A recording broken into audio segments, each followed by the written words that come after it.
Hey everybody, Jammer here to discuss my impressions on the Smash Direct released just this morning.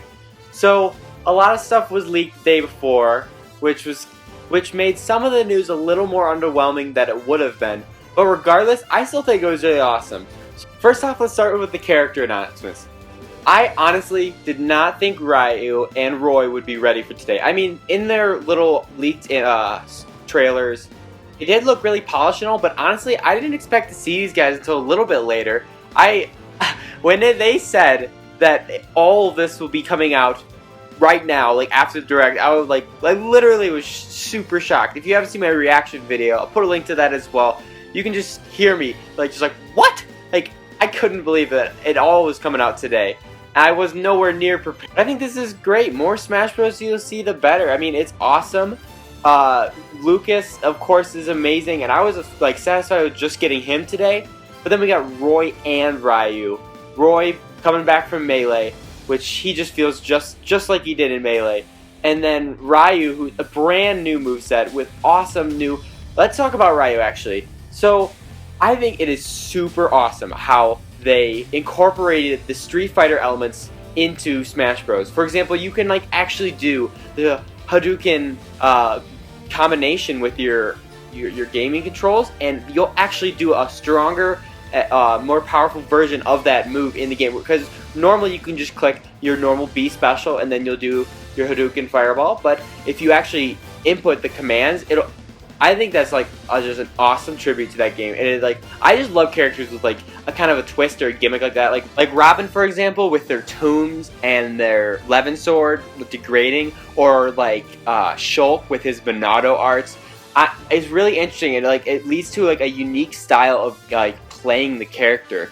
So I can honestly see Ryu being pretty competitively viable, because he's just really interesting, especially with his strong and weak attack variants where you just tap A or hold A.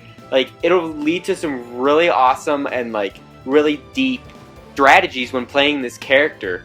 Then of course he also has two final smashes, which is really interesting as well. Now I believe the first one, if you're just close, it'll revert to that one, and that one's instant death no matter what with his big uppercut.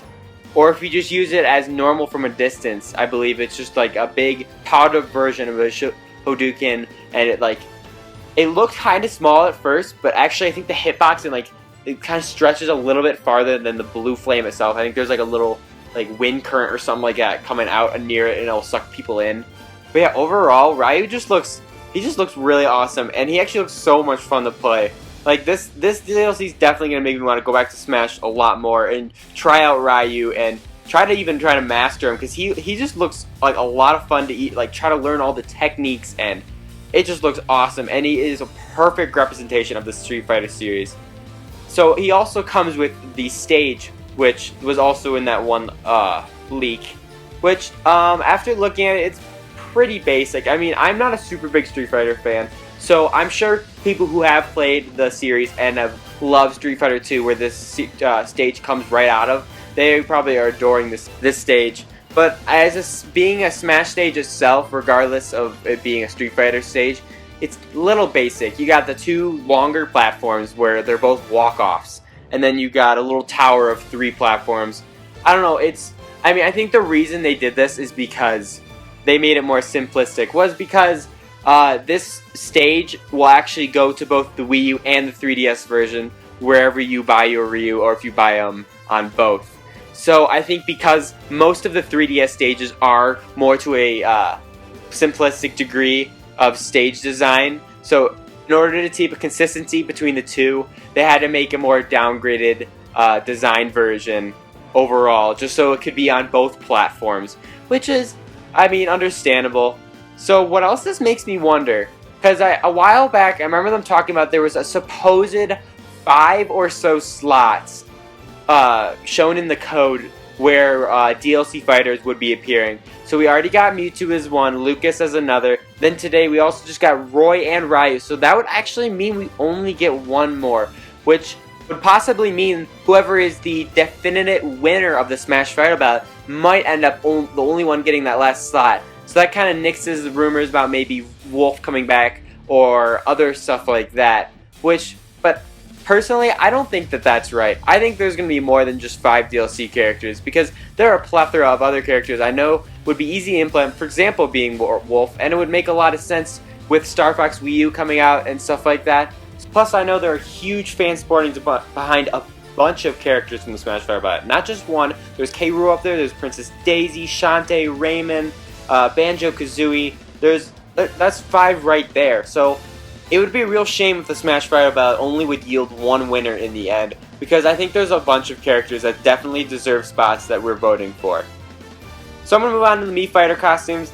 Some of them look great. You know, we brought in a Tekken fighter, Virtual Fighter. So now there's 3 fighting games in Smash, which I think is like an amazing achievement. Like, it was very underplayed, but it's actually really amazing. Like, back in the Melee days, or even back, like, you know, in 64, like, no one could ever imagine any other fighting game character to be in the Smash Bros. Game, or how they'd even be implemented, you know? So now one of them is a full-fledged character, the other 2 are like some alt costume. I think it's really awesome that we have that. But even though I'm praising the Mii Fighter costumes now, I mean, don't get me wrong, it's a really awesome way to implement some like lesser known characters, and you don't even have to do anything. You just make the models and then you just throw them in. You don't have to do any moveset making. They're cheap. They're 75 cents a piece. So in a way, they are doing a good job with that. So it does get in some characters that might not make it into Smash on their own. So this is a good way to at least kind of play as them. But at the same time, some of them I don't really like. I'll be honest, I just don't like playing as the Mii Fighters. I don't really like, their movesets are really meh, and their attacks just, they don't really chime with me very well. So I prefer not to really even play as Mii Fighters. So like characters like Proto Man or Mega Man.exe, like I'd honestly prefer those Mii Fighter costumes instead to be alt costumes for Mega Man. So then you can play with the Mega Man moveset, but your skin, or your alt skin, will be of that new character, which is obviously never going to happen now, but it's just something that I'd personally like prefer, because I like playing as the actual characters' movesets, like Mega Man's or Villagers and stuff like that. But I guess for some of them it doesn't really make sense to put that character in that slot, so I guess we'll settle for Mii Fighters for now. It just, I don't know, I'm just still a little iffy about it, especially with the Splatoon ones, because I really would have rather seen an actual Inkling in Smash Bros. Granted, this doesn't mean that they're crossed off the list just yet, because we do have a Link costume, and obviously Link's in the game. So I mean, it does hurt the chances of an Inkling making it in just a little bit, since technically they're already in the game, quote unquote. But it definitely doesn't rule them out completely just yet. So there's one other thing I wanted to touch on about this DLC, was the pricing of it. I mean, Nintendo's been awesome with their pricing for their DLC packs. Hyrule Warriors, you got paid $20 and you literally got 300 plus hours of content. Mario Kart 8, you literally got half the whole game. You got 4 cups, 8 carts, and 6 characters for just $12. That's hardly even a fourth of the price of the actual game. And then with this Smash DLC, each character, if you wanted it for both versions, is almost $5. And for Ryu, that's like almost 6, because you get a stage as well. So in total today, I spent almost $20 on these 3 characters alone. Now granted, I know a lot more work goes into making these fighters compared to making a Mario Kart 8 track, or just using reusable assets in Hyrule Warriors to make new adventure maps and stuff. But still, I don't know, it's definitely felt my wallet weeping just a little bit when I was watching this direct. Because I mean, even the stages, Dreamland 64 is like $2. And if, like, let's say if I wanted to get all of them, they already showed off Hyrule Castle and then Peach's Castle. Well, so that's already like $6 for just 3 more stages. It's, I don't know, it's just a little not Nintendo, I guess. Maybe that's me being just a little stingy. Of course they want to make some money on this stuff, but I honestly would have liked to see them go to the route of Splatoon and like throw in a little bit more free updates. Because the Miiverse stage seemed to be the only one free, besides of course Tourney Mode, which for some reason isn't ready.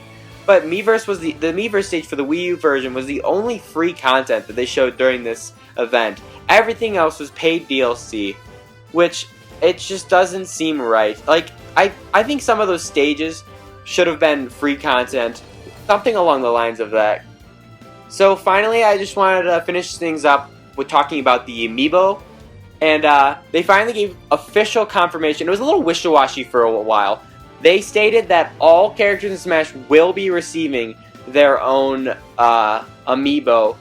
That made my heart drop a little bit, realizing how much money I might have to spend, but alas, I mean, and then they showed off a couple new ones, like Rop, looked really cool, Dakan, not bad of course, but really interesting one was Game & Watch, where he has actually like removable poses and like the different things he can do. For example, he's got his little hammer attack, he's got his little parachute, so that's a first for as far as Amiibo go, which is really cool. I like that they're experimenting a little bit more with these things. Of course, I'd love to see more support for them, but we'll probably see more at E3. And of course, they had the Mii Fighter Amiibo, which was, I thought that was pretty funny, because I remember they were talking about a little while back, when they first released Amiibo, they were playing around with, they like made Amiibos of themselves. I mean, like Amiibos of their specific Miis of themselves. So, I remember they were toying around with maybe making like custom orders to like order you as an Amiibo, as a Mii, which, that would have been just like a lot of chaos, and I'm sure they didn't want to go down that road, but it's I think it's kind of interesting that they are putting Mii Fighters as a figure player as well. Which, what else are they going to do in other, games besides Smash Bros? Like, it makes me wonder. And then also, maybe they should make a 3-pack combo, kind of like they did with Splatoon for these Mii characters as well. Overall, it was a really awesome little mini presentation. It got me really amped to start playing this game again. And they're just showing all this love for Smash Bros.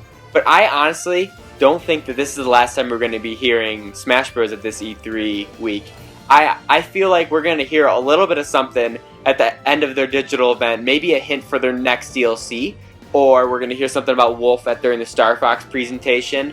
Or something along the lines of that. Because I know I think they're going to want to keep the hype and like keep the ball rolling with Smash Bros. And, all their Nintendo stuff.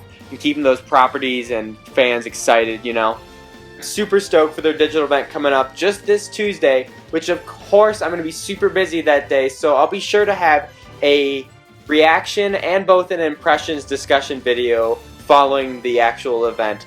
So thanks guys for watching, be sure to give this video a like and subscribe for more on Smash Bros, E3 coverage, and more. Thanks guys, bye.